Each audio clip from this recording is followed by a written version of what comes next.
Posibleng pamamaril, maghintay lang sa istasyon hanggang makapasok ang mga pulis sa loob. Ang pinsan ni West Wilson, ang bituin ng Summer House, ay inaakusahan ng pagpatay. Ang biktima, ang sariling lola ni Wes. Pero ang sinabi ng mga saksi na sanhi ng karahasan ay tiyak na ikagugulat mo.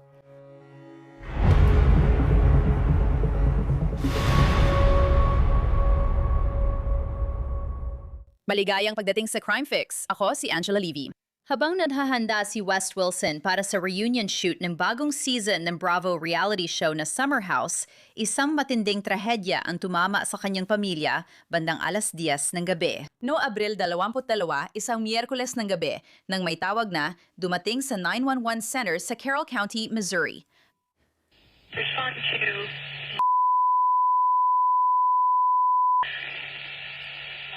possible posibleng may barilan. Maghintay lang muna sa istasyon hanggang makapasok ang mga pulis sa loob. Makalipas ang ilang sandali, nagpadala ulit ng mensahe ang dispatcher sa isang pulis. 100 at 400. Ang naririnig namin ay posibleng may bumaryo sa kanyang biyenan. That's your own thing. Paalala lang, hindi namin alam. May nakausap kami sa telepono na ikatlong taong wala roon sa lugar, pero pinutol niya ang tawag. Natagpuan ng mga pulis ang magulong eksena. Patay na ang lola ng 7 apo na si Gail Wilson. Ang apong sa turing ni Gail Wilson na si Wes Wilson, bida sa Summer House, at si Dakota Sweeney na kalaunan ay sinabing bumaril sa kanya ng mga pulis ay isa sa 7 mahal na apong nakalista sa obituaryo ni Gail Wilson. Ang sinabi ng isang saksi sa mga investigador tungkol sa mga nangyari bago ang pamamaril na tila bigla na lang nangyari ay tiyak na magpapamangha at magpapagulat sa iyo. Sa isang affidavit ng probable cause, isinulat ng isang trooper ng Missouri State Highway Patrol na noong Abril 22, 2026 bandang 10:25 ng gabi, ipinaalam sa mga opisyal ng batas ng Carroll County ang tungkol sa isang pagpatay sa West 14th Street, Carrollton, Missouri. Dumating si Deputy Snyder ng Carroll County sa bahay at ilang minuto lang natagpuan niya ang unang biktima na patay na sa loob. Naroon din sa bahay ang unang saksi at si Dakota A. Sweeney. Pagdating sa lugar, ipinaalam kay Deputy Snyder ng unang saksi na binaril ni Sweeney ang unang biktima gamit ang baril habang nakaupo ang unang biktima sa sofa sa loob ng bahay. Ayon sa unang saksi, nakaupo si Sweeney sa hiwalay na sofa sa tabi ng unang biktima ng humigit kumulang 30 minuto at bigla na lang binaril niya sa ulo ang unang biktima. Ayon sa unang saksi, mas maaga noong gabing yon, nagkaroon ng hindi pagkakaunawaan sina Sweeney at ang unang biktima tungkol sa hindi pagtulong ni Sweeney sa mga gawaing bahay. Ang unang saksi at ang unang biktima ay nakilalang mga lolo't lola ni Sweeney bandang 10:29 ng gabi. Inaresto ni Deputy Snyder si Sweeney at natagpuan ang isang holster kay Sweeney. Ayon sa trooper, sinabi ng isang saksi na posibleng asawa ni Gail sa mga detektib na si Dakota Sweeney, pinsan ni Wes Wilson, ang bumaril sa kanilang step-lola matapos ang pagtatalo sa gawaing bahay. Ipinasok sa lokal na kulungan si Dakota Sweeney dahil sa kasong first-degree murder at kasong armed criminal action. At heto pa, may background sa law enforcement si Dakota Sweeney. Noong 2024, itinalaga siya bilang ahente ng Missouri Department of Conservation para sa isa sa mga county sa estado. Inanunsyo ng lokal na balita ang kanyang pagtatalaga. Natapos niya ang pagsasanay sa defensive tactics, paggamit ng baril at investigasyong kriminal. Samantala, inalala ng pamilya ni Gail Wilson ang kanyang kabaitan sa kanyang obituary. Ayon sa kanila, nagnegosyo siya ng stained glass, naging manager sa video store, at nag-alaga ng mga bata sa pamilya. Nagkuquilt siya kasama ang mga kaibigan sa simbahan at noong high school, siya mismo ang nag-restore ng makina ng isang Volkswagen Bug. Wala pang pahayag si West Wilson sa pagkamatay ng kanyang lola. Nasa New York siya para mag-shoot ng bagong Summer House spin-off. Para talakayan ang kasong ito, ipakikilala ko si Matt Mangino, dating taga-usig at nayo'y abogado ng depensa sa kasong kriminal. Salamat sa pagpunta, Matt. Pinahahalagahan ko ito. Salamat, Anjanette. Matt, noong una kong nabasa ang tungkol sa kasong ito, ewan ko sa'yo, pero noong una kong nabasa ang affidavit ng kasong ito, napaisip talaga ako. Ano? Ibig kong sabihin, iniisip ko ang lolang ito na mahilig manahi. Ibig kong sabihin, parang typical na mapagmahal na lola siya. Binabantayan niya ang mga anak ng lahat. May negosyo siya ng stained glass. Mahilig siyang manahi at gumagawa ng quilt kasama ang mga kaibigan niya. Nagpupunta siya sa simbahan. Binabantayan niya ang mga anak ng lahat. At si Dakota Sweeney, isa sa mga apo niya, ay inaakusahan na binaril siya dahil sa pagtatalo tungkol sa mga gawaing bahay. Ibig kong sabihin, ano ang opinion mo? Tama ka, Anginette. Nakakakilabot talaga kapag binasa mo ang affidavit ng probable cause. Alam mo, nandyan ang lalaking ito kasama ang kanyang lola na tila nakaupo sa tabi niya o malapit sa kanya sa sofa ng mga 30 minuto. At pagkatapos, ayon kay Lolo, bigla siyang bumunot ng baril at binaril sa ulo ang kanyang lola at pinatay ito. Tumawag sila sa siyam na isang-isang, nandun pa rin siya nakaupo. Dumating ang mga pulis, inaresto nila siya. Nakakatakot talaga, alam mo yon, kahit pa may pagtatalo o wala. Yung tipong, alam mo yon, bigla na lang may maglalabas ng baril at babarilin ng isang tao sa ulo. Nakasama mo lang ng 30 minuto, lalo na kung lola mo pa yon. Tama, at yun din ang iniisip ko, sinasabi ko sa sarili ko. Una sa lahat, alam mo yon, si Lolo ay nakaupo lang doon. At kung titingnan mo yung litrato nila sa obituary at yung nasa Facebook page, alam mo yon, parang masaya lang silang mag-asawa na tumatanda ng magkasama. Alam mo yon, halatang nagkaroon sila ng mga anak. May mga apo na rin sila. Mahal nila ang isa't isa. Alam mo yon, ang mga mag-asawa, tumatanda lang na magkasama, nanonood ng TV. At hindi ko maisip yung lolo, yung asawa ni Gail, na nakaupo lang doon at nasaksihan ng lahat ng ito. At pagkatapos ay naiwan siya. Marahil ay tulala, nagulat, baka natatakot pa para sa sarili niyang buhay. Parang ano kayang tumatakbo sa isip ng kawawang lalaking ito? At sa kanyang mga huling taon sa kanyang katandaan, nasaksihan pa niya ang pagpatay sa kanyang asawa. Tama, ibig ko sabihin, hindi ko ma-imagine yon. At mahirap talagang intindihin kapag iniisip mo na, alam mo yon, nandyan siya kasama ang kanyang asawa tapo. At bigla na lang, alam mo yon, inilabas ng apo ang baril at binaril sa ulo ang asawa ng lalaking yon at pinatay siya. Ibig kong sabihin, lampas pa yon sa pagkabigla. Alam mo yon, paano ka magre-react sa ganun? Siyempre, ang naging reaksyon ay tumawag sa 911. Siyempre, agad siyang namatay dahil sa tingin ko na i-report ito bilang isang pagpatay. At agad namang rumesponde ang mga pulis. At pagdating nila doon, nandun ang biktima na patay na. Nandun din si Lolo, ang saksi. At nandun si Dakota, ang pumatay, naghihintay sa pagdating ng mga pulis. Gusto kong ipakita ang mugshot sa screen, Matt, dahil ang larawan ay kuha ng isang partikular na sandali. Pero talagang mukhang may mali, parang may hindi tama dito. Hindi ko rin alam kung malalaman natin sa huli na may sakit sa pag-iisip ang lalaking ito. Hindi ko alam kung malalaman natin na gumagamit pala siya ng droga. Hindi ko alam ang lahat ng mga bagay na ito o kahit alin dito, pero mukhang gusgusin talaga ang lalaking iyon. At sinasabi ko ito dahil maaari rin nating ihambing ito sa isang litrato niya bilang isang conservation agent. Noong 2024, inanunsyo ng Missouri Department of Conservation na narito ang isa sa aming bagong ahente para sa Mercer County na maayos ang gupit at ahit habang nakauniforme. Opisyal siya ng pagpapatupad ng batas ng estado ng Missouri. Kaya maraming tanong dito. Ito ba ang kanyang service weapon o personal na baril lang ito? Ano ba talaga ang nangyayari sa taong ito? Kung isa kang defense attorney, saan ka magsisimula? Saan mo sisimulan ito? Alam mo, marami talagang kailangang himayin dito. Ibig kong sabihin, base sa mga balita, ang alam natin ay nagkaroon daw ng pagtatalo o hindi pagkakaunawaan sa pagitan ni Dakota, ang akusado, at ni Lola tungkol sa paggawa ng mga gawaing bahay. Ibig sabihin, bilang adultong lalaki, nakatira siya roon kasama ang lolo at lola niya kapag nagtatalo sila tungkol sa gawaing bahay. Kaya alam mo na yun ang unang tanong. Alam mo bakit nakatira ang isang adultong lalaki kasama si lola at lolo? At alam mo, bakit hindi niya ginagawa ang dapat niyang parte sa mga gawain sa bahay? Kaya malinaw na may kakaibang dinamika doon na hindi natin karaniwang iniisip para sa isang batang lalaking pulis. Kaya hindi iyon mga karaniwang sitwasyon.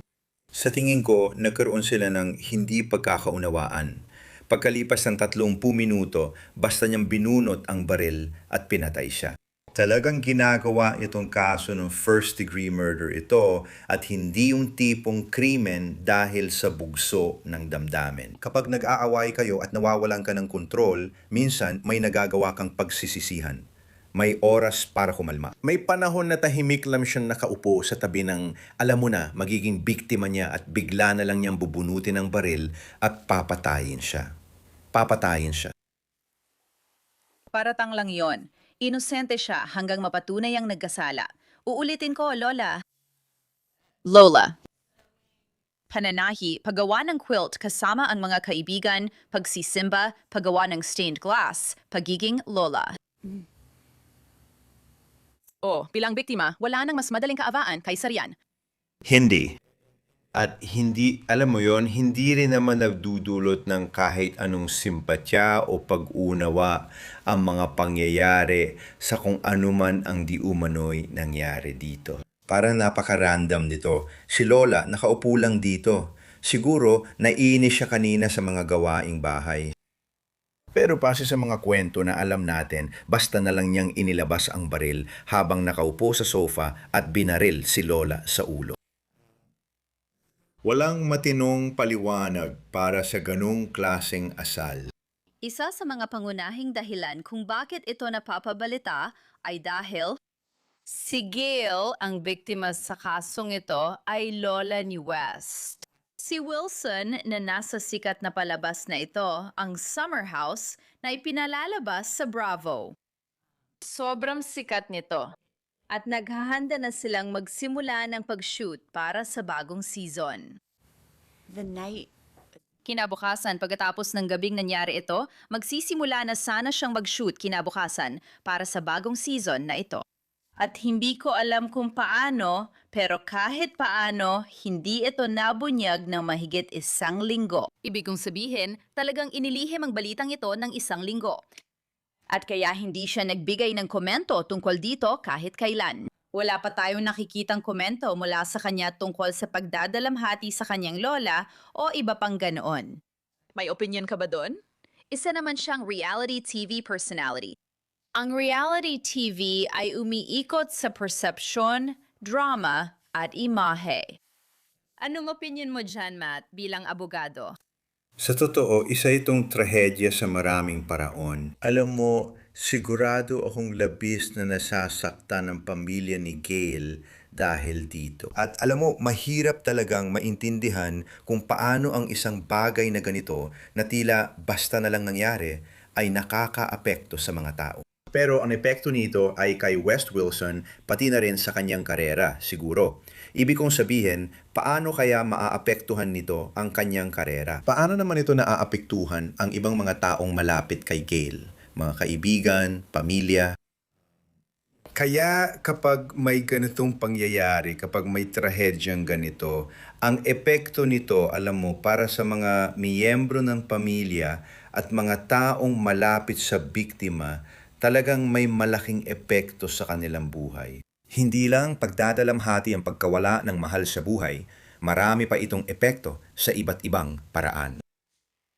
Oh, walang duda. Kaya interesado ako makita kung magkokomento nga siya tungkol dito. Iniisip ko na baka hindi na siya magkokomento kung hindi pa niya ito nagawa, lalo na't lumabas na ito sa balita at lagi siyang nababanggit doon. Kaya nagtataka ako kung magkokomento ba siya tungkol dito o kung sila ay, ewan ko. Alam ko namang ang reality TV ay tungkol talaga sa totoong buhay. Alam natin na madalas parang gawa-gawa lang ang realidad o nilalagyan ng drama. Pero kung isasama nila ito sa palabas, alam ko namang hindi ka taga Hollywood, pero matagal ka na rin nandyan at matagal ka nang nag-aanalisa ng mga kaso. Ibig ko sabihin, Anjet, wala nang makakapagpagulat sa akin kung ano pa ang pwedeng lumabas sa isang reality television show. Alam mo, at ang ganitong bagay talagang nakakaintriga. Ibig ko sabihin, interesado ang mga tao kung paano tumutugo ng iba sa trahedya at mga ganitong bagay. Pero malinaw din na may kabilang banda rin doon. At ayun nga, alam mo, parang sinusubukan ba ng palabas na ito na kumita or tumaas ang ratings gamit ang malungkot na pagkamatay ng isang lola? Kaya parang dalawang talim ang espada. Interesado ang mga tao pero magiging interesado sila sa magkabilang panig. Uy, nakaka-interes itong kwento at sobra naman ito. Alam mo, parang sumobra ka dito sa pagdala ng ganitong matinding trahedya sa reality television show na ito. Talagang trahedya ito at sobrang kakilakilabot talaga. Kawawa naman ang babaeng ito, pati ang asawa niya at buong pamilya nila. Hindi talaga ako makapaniwala. At titingnan natin kung may matutunan pa tayo tungkol dito. Hindi ko nga alam kung ano pang masasabi mo tungkol sa mga nangyari. Talagang kakilakilabot lang. Hindi ko rin alam ang gagawin ng mga abogado niya dito. Interesado akong makita kung ano ang gagawin ng mga piskal dito. Kung itutulak ba nila ang parusang kamatayan sa kasong ito o hindi. Ibig kong sabihin, parang maari na lang gawin yon pero hindi ako sigurado. Talagang hindi ko alam. Hindi ko alam ng sapat tungkol sa politika sa Carroll County, kung paano nila haharapin ito at kung talagang pasok ito sa batas. Pero mukhang talagang kakilakilabot ito. Tama ka. At alam mo, kailangan pag-aralan ng mabuti ng mga piskal kung may sapat na mga nagpapabigat na kalagayan na kailangan nilang patunayan sa isang kaso ng parusang kamatayan. Alam mo, higit pa ito sa pagpapatunay ng kasalanan sa first-degree murder. Papasok ka sa ikalawang yugto ng paglilitis, ang penalty phase, kung saan kailangan mong patunayan ang mga nagpapabigat na kalagayan. At sa kabilang banda, ang depensa ay maghahanap ng mga posibleng depensa. Hindi natin alam ang kanyang mental state o kasaysayan sa kalusugan ng pag-iisip. Sa unang tingin, parang sumisigaw ang ganitong sitwasyon na kailangan ng pagsusuri at pagtukoy sa kanyang kalagayan sa pag-iisip kung una, may kakayahan siyang humarap sa paglilitis. Pangalawa, may tuturing ba siyang wala sa matinong pag-iisip?